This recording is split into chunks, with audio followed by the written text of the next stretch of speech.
అందరికీ నమస్తే అండి.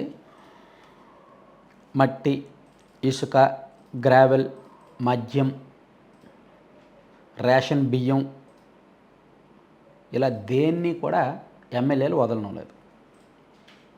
గత ప్రభుత్వంలో ఎమ్మెల్యేలు వదలలేదు కాబట్టి పోయారు. ఈ ప్రభుత్వంలో ఎమ్మెల్యేలు వదలడం లేదు కాబట్టి వీళ్ళు కూడా రెడీగా ఉన్నారు.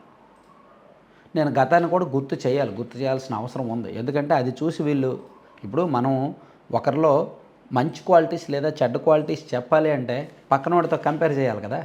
కాబట్టి ఈ ప్రభుత్వంలో ఉన్న క్వాలిటీస్ చెప్పాలంటే వాళ్ళతో కంపేర్ చేయాలి.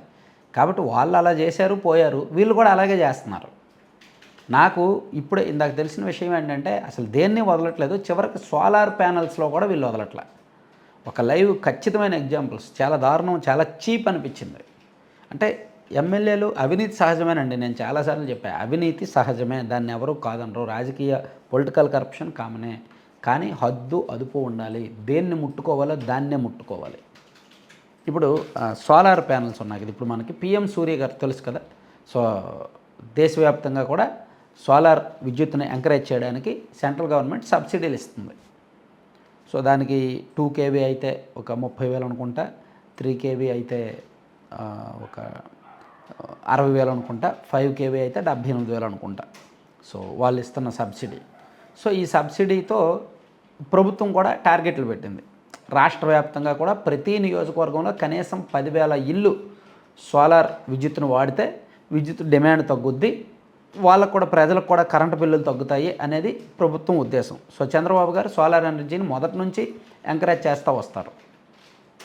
సో అందుకే కూటమి ప్రభుత్వం అధికారంలోకి వచ్చిన తర్వాత ఈ సోలార్ ఇన్స్టలేషన్ వెండర్స్ వాళ్ళు కూడా పెరిగారు. ఆ సోలార్ బిజినెస్ చేసేవాళ్ళు గతంలో అఫీషియల్గా ఒక 300 మంది 250 మంది మాత్రమే ఉండేవాళ్ళు ఈ సోలార్కి సంబంధించి. ఇప్పుడు 900 మందికి పైగా అయిపోయారు. సరే వీళ్ళు ఓకే, వాళ్ళ బిజినెస్ వాళ్ళది, ఏదో ఉపాధి మంచిదే. కాకపోతే ఇక్కడ ఎమ్మెల్యేల కరప్షన్ ఏ విధంగా జరుగుతుందంటే ఈ ఇన్స్టలేషన్ వాళ్ళు ఎమ్మెల్యేల దగ్గరికి వెళ్ళి వాళ్ళతో టైఅప్ అయిపోతున్నారు. వాళ్ళు ఎమ్మెల్యేలకు కొటేషన్ ఇస్తారు. సార్ ఇదిగో మేము 2 kV అయితే ఇంతకు చేస్తాం, 3 kV అయితే ఇంతకు చేస్తాం, 5 kV అయితే ఇంతకు చేస్తాం. సో వీళ్ళు సోలార్ ప్యానల్స్ ఇన్స్టాల్ చేసినప్పుడు సుమారుగా ఒక 3 kVకి ఒక 2 లక్షలు అయిందనుకోండి. ఆ 2 లక్షలు కొంతమంది 1,70,000కి చేస్తారు, కొంతమంది 1,80,000కి చేస్తారు, కొంతమంది 2,20,000కి చేస్తారు. ఆ ప్యానల్స్ కంపెనీని బట్టి, క్వాలిటీని బట్టి ఉంటుంది. మనకు పైన ప్యానల్స్ అమరుస్తారు కదా, అవే కీలకం. కొన్ని ప్యానల్స్ ఒక్కొక్క కేవీ 5 యూనిట్లు ప్రొడ్యూస్ చేయొచ్చు, లేదా ఒక్కొక్క కేవీ ఉన్న ప్యానల్ 2 యూనిట్లే ప్రొడ్యూస్ చేయొచ్చు, కొన్ని 6-7 యూనిట్లు ప్రొడ్యూస్ చేయొచ్చు, ఉత్పత్తి చేయొచ్చు. సో ఆ ప్యానల్ క్వాలిటీని బట్టి ధర ఉంటుంది. సో మార్కెట్లో ఫస్ట్ క్వాలిటీ, ఫస్ట్ గ్రేడ్ ఉంది, సెకండ్ గ్రేడ్ ఉంది, థర్డ్ గ్రేడ్ ఉంది. అవేమీ కూడా వినియోగదారుడికి తెలియదు, గృహ వినియోగదారుడికి ఎవరికి తెలియదు. సో ఇక్కడ సోలార్ ప్యానల్స్ ఇన్స్టాల్ చేసే వాళ్ళు ఏం చేస్తున్నారంటే ఎమ్మెల్యేల దగ్గరికి వెళ్ళి, ఎమ్మెల్యేలేమో డ్వాక్రా మహిళల ద్వారా సోలార్ విద్యుత్ మీద ప్రచారం చేయిస్తూ ఆ నియోజకవర్గాలకు సీఎం గారు టార్గెట్ ఇచ్చారు కదా, ప్రతి నియోజకవర్గంలో 10,000 ఇళ్ల మీద సోలార్ ఉండాలని. సో వీళ్ళు కంపెనీలతో టైఅప్ అవుతున్నారు. ఒక్కొక్క కేవీకి 2,000 నుంచి 3,000 కమిషను. అంటే ఒక ఉదాహరణకి ఒక ఇంటి మీద 5 kV సోలార్ పెట్టారనుకోండి, 10,000 ఎమ్మెల్యేకి ఇవ్వాలి ఆ ఇంటి మీద, ఎవరైతే ఇన్స్టాల్ చేస్తారో వాళ్ళు. అలా ఆ నియోజకవర్గంలో ఒక 5,000 ఇళ్ల మీద పెట్టారనుకోండి, ఆ 5,000 ఇళ్ల మీద సుమారుగా 1 కోటి రూపాయలు, 1,50,00,000 ఎమ్మెల్యేకి వచ్చేస్తుంది. ఇలా ఒక లైవ్ కొన్ని ఎగ్జాంపుల్స్ కూడా ఉన్నాయి, నియోజకవర్గాల పేర్లు కూడా ఉన్నాయి. చెప్తే కొంచెం సిగ్గేస్తుందని చెప్పట్లేదు. కానీ ఇప్పుడు విజయవాడ సిటీలో 3 ఎమ్మెల్యేలు ఉన్నారు. ముగ్గురులో 2 కాకుండా ఒక ఎమ్మెల్యే గారు ఇటువంటి వ్యవహారాల్లో బాగా ఆరితేరారు. ఆయన మీద అన్ని ఆరోపణలు ఉన్నాయి. తాజాగా ఇది కూడా చాలా దారుణంగా ఉందన్నమాట. ఆయన మీద ఎక్కువ వస్తున్నాయి. అలాగే ఇంకా చాలా ఉన్నాయిలే, ఇంకా పేర్లు ఎందుకులే, కానీ సిగ్గేస్తుంది పేర్లు చెప్తే సిగ్గా ఉంటుంది.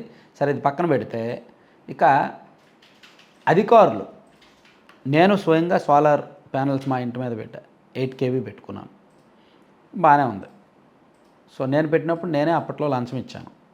నిజానికి నేను ఇవ్వకూడదు, గట్టిగా ఫైట్ చేయొచ్చు. నేనే ఇవ్వడం ఏంటి, ఫార్మాలిటీ ఇవ్వడం ఏంటి, నేను లంచం ఇవ్వడం ఏంటని అడగొచ్చు. కానీ నేను ఎవరు అనేది నేను ఎప్పుడూ బయటికి చెప్పను. ఈవెన్ మా ఏరియా వాళ్ళకు కూడా తెలీదు, ఇది మా ఇంటికి పెడుతున్నారు అని అధికారులకు కూడా తెలీదు. ఎందుకంటే నేను కొత్తగా కట్టుకున్నాను. నేను మ్యాక్సిమం కొంచెం ఊరికి దూరంగానే ఉంటాను. బయటికి వెళ్ళినప్పుడు వెళ్ళిపోతా. నేను ఈ ఏరియాలో ఉంటానే ఎవరికి తెలియకుండానే ఉంటానన్నమాట. సో అక్కడ పెట్టినప్పుడు ఇచ్చాను. ఇప్పుడు నేను పలానా వ్యక్తిని అయ్యా, నేను జర్నలిస్ట్ని, నేను మీకు లంచం ఇవ్వడం ఏంటని అనలేదు. అలవాటు అయిపోయింది. వాళ్ళు అది లేకందే మీటర్ ఇవ్వరు, మీటర్ వాళ్ళ దగ్గర పెట్టేసుకున్నారు. సో నేను దాని మీద 1-2 సందర్భాల్లో ఇండైరెక్ట్గా వీడియోలు చేశాను. ప్లస్ నేను ఇచ్చిన తర్వాత ఊరుకోలేదు. నేను ఉన్నతాధికారులకు చెప్పిన తర్వాత ఈపీడీసీఎల్లో అండ్ సెంట్రల్ దీనిలో కొంత మార్పు వచ్చింది. అంటే సోలార్ ప్యానల్స్ లేదా సోలార్ ఇన్స్టలేషన్ చేసుకున్నప్పుడు ఈ లంచాలు ఫార్మాలిటీలు తగ్గాయి అండ్ పర్మిషన్స్ త్వరగా ఇస్తున్నారు. మీటర్లు కూడా త్వరగానే ఇస్తున్నారు. ఏది ఈస్టర్న్ పవర్ డిస్ట్రిబ్యూషన్ పరిధిలోను అండ్ సెంట్రల్ పవర్ డిస్ట్రిబ్యూషన్ పరిధిలో బాగానే ఉంది. కానీ సదరన్ పవర్ డిస్ట్రిబ్యూషన్లో మాత్రం అంటే ఎస్పీడీసీఎల్ పరిధిలో మాత్రం ఇంకా ఈ ఫార్మాలిటీస్ బాధ తగ్గలేదు, లంచాల బాధ తగ్గలేదు. అసలు సోలార్ ఎనర్జీని ఎంకరేజ్ చేయాల్సిందే విద్యుత్ శాఖ. సో ఆ ఏఈలు లైన్మెన్ల ద్వారా టార్గెట్లు చేసి ఫినిష్ చేయాలి. వాళ్ళే ఫార్మాలిటీస్ అడిగితే ఎలా, వాళ్ళే లంచాలు అడిగితే ఎలా? అది కొంచెం ఇబ్బందికరంగా మారింది. సో అందుకని కొన్ని ప్రాంతాల్లో అంటే నేను ఇక్కడ చెప్తున్నది నియోజకవర్గాల ఎమ్మెల్యేలు దీనిలో కక్కుర్తి పడుతున్నారు. దానివల్ల ఏం జరుగుద్దంటే ప్రజల దగ్గర లంచాలు తీసుకోరు, ప్రజల దగ్గర డిపార్ట్మెంట్ వాళ్ళు తీసుకుంటున్నారు. వాళ్ళు ఒక సోలార్ ఎనర్జీకి వెళ్దాం అనుకుంటే మొత్తం అంతా అయిపోద్ది. ఆన్లైన్లో వాళ్ళు డిఈ లెవెల్లో యాక్సెప్ట్ చేసి వాళ్ళకు ఒక సోలార్ మీటర్ పంపించాలి. ఆ మీటర్ పంపించడానికి 4-5 రోజుల్లో వచ్చేయచ్చు. కానీ వీళ్ళు 10 రోజులు 15 రోజులు తీసుకుంటారు. దానికి కారణం ఏంటంటే వీళ్ళ ఫార్మాలిటీ వీళ్ళకి ఇవ్వాలి. అక్కడ వాళ్ళు ఆపేస్తున్నారు. అది ప్రజలు వాళ్ళ జేబులోంచి డబ్బులు ఇవ్వాలి. ఇక ఎమ్మెల్యేలకి ఎక్కడ నుంచి కమిషన్ వస్తుందంటే సోలార్ ఇన్స్టాల్ చేసే కంపెనీల వాళ్ళు ఎమ్మెల్యేలకి ఇస్తున్నారనమాట. ఎందుకు అలా ఇవ్వడం వలన వాళ్ళు ఆ కంపెనీనే ప్రమోట్ చేస్తున్నారు, ఆ కంపెనీలనే ఎంకరేజ్ చేస్తున్నారు. వాళ్ళందరినీ పిలిపించి ఇదిగో ఇది వీళ్ళ కంపెనీ వాళ్ళ దగ్గరే తీసుకోండి, వీళ్ళే మంచోళ్ళు అని చెప్తారు. సో దాంతో వాళ్ళు అదే చేస్తున్నారు. సో దానివల్ల ఉన్న కష్ట నష్టాలు ఏంటి, వాళ్ళు ప్యానెల్ పెడుతున్న ప్రోడక్ట్ ఏంటి, ఆ క్వాలిటీ ఏంటి, అది ఎంత ప్రొడ్యూస్ చేస్తుంది ఎవరికి తెలియదు. విపరీతంగా జరుగుతుంది ఇది. సో ఇటువంటి లేకుండా ఉంటే బెటర్. ఎందుకంటే సోలార్ ఎనర్జీని ఎంకరేజ్ చేస్తున్నప్పుడు ఇటువంటి చిల్లర కరప్షన్, చీప్ కరప్షన్ చేయకుండా ఉంటే కొంత బెటర్ అనమాట. Thank you.